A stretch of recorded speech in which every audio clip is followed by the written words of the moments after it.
Welcome to Wannabe Outdoorsman. Okay, so tonight I was going to set up the Orzark Trail 4-person dome tent. You know, the clipping camp or whatever it's called. This guy. And through this little door over here, this little cat door I call it, but it's, you know, put your shoes or whatever. So I'm just outside the Kamali. Just to test this in the Orzark Trail 3-season, you know, cheap tent. It was like 47 bucks. So I'm here in my yard. Got it up on bricks. I'm going to take some 2x4s and I'm going to put those on there. Permanent, semi-permanent, to keep that off the ground and keep it from setting stuff on fire. We're doing another test with the Silvel. So now what I've noticed with this is where the half tank is. All right, one of the main reasons I like this Orzark Trail 4-person dome tent is because it's big enough for one person. It's not 4-person. That'll lie to you. It sleeps for, where does it say that? It sleeps for, and that's it. It's a 1-person camping tent. All right, but center height is 4'2", which means I can sit up in there. I can't stand, but it's big enough for one person. What I really like about it is this clip-in camp. Let's take a quick look. It's a quick and easy setup. You just stake it out. You know, you lay it out, you stake it out. And then, so there's 5 stakes, 1 on each corner, and then 1 right here at the cat door, which is actually, you're supposed to be able to put your shoes in here, you know, with the zipper, and then access them from the inside. Of course, it has this electric pocket, which I'm totally disappointed with this because that thing was so, then no, that was cheap. Anyway, you don't have to fish your poles through. You just lay them over and then clip them on all the way around the entire thing. And then you can get it right inside there. But the fly's not on. The fly does have a back window. It's 2 flaps that stake out. And so we're about to get that on.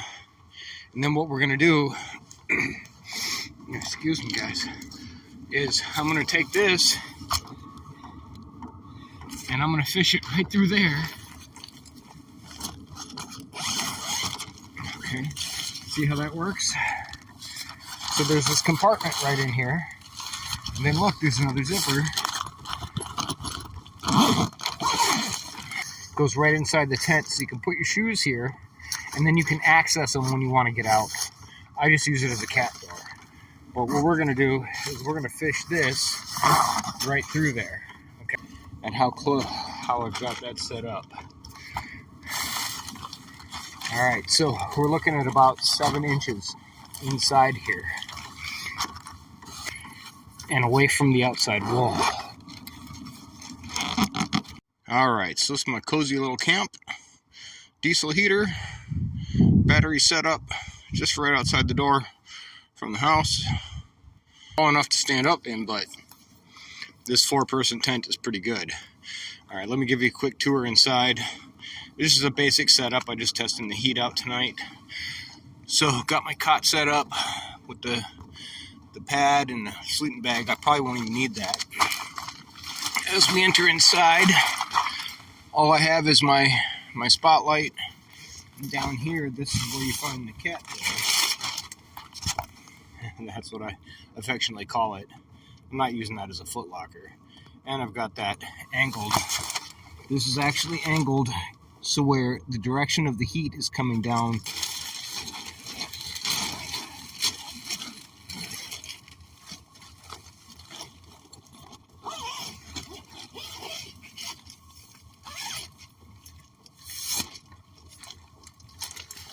So it does have this big mesh vented area.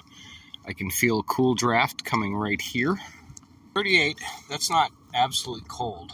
But yeah, this is good for one person. I mean, you can see just how small this is. I mean, look, I just reached my foot out from the cot. It's a one-person tent if you're going to spend time in here and, you know, make dinner or whatever. 4 minutes since I closed that door, it went up 2 degrees. And I've got it set on the lowest setting. And if you pay close attention, just listen, you can hear the ticking of the fuel pump.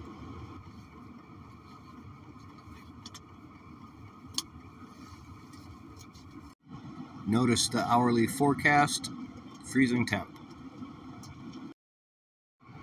It's currently 1:26 a.m. We're sitting at 38 degrees Fahrenheit outside. Just above freezing, really. And it's 63 inside. And that's been fluctuating for the last 40 minutes or so, depending on the wind. So usually it's like this, and it'll get up to 65, which we're at 64 now. The wind really does a lot because this is such a well-ventilated tent.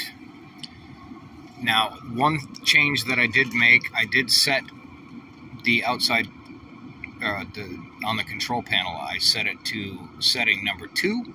It goes up to 6, but it's now on 2. It was on 1, and it has maintained a more consistent temperature in here, but it also has gotten warmer.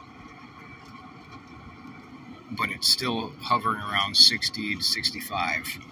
I also changed the orientation of the nozzle so it's parallel. The heat flow is parallel with the ground rather than focused onto this tarp material. I didn't want it inadvertently melting it or warping it while I was sleeping, so I made that change, and I think that's about it. I'm going to turn in for the evening. In the morning, or maybe when I wake up, if it's freezing or if there's something significant to report, I will add to the video. If not, this will be the end. And thanks for watching.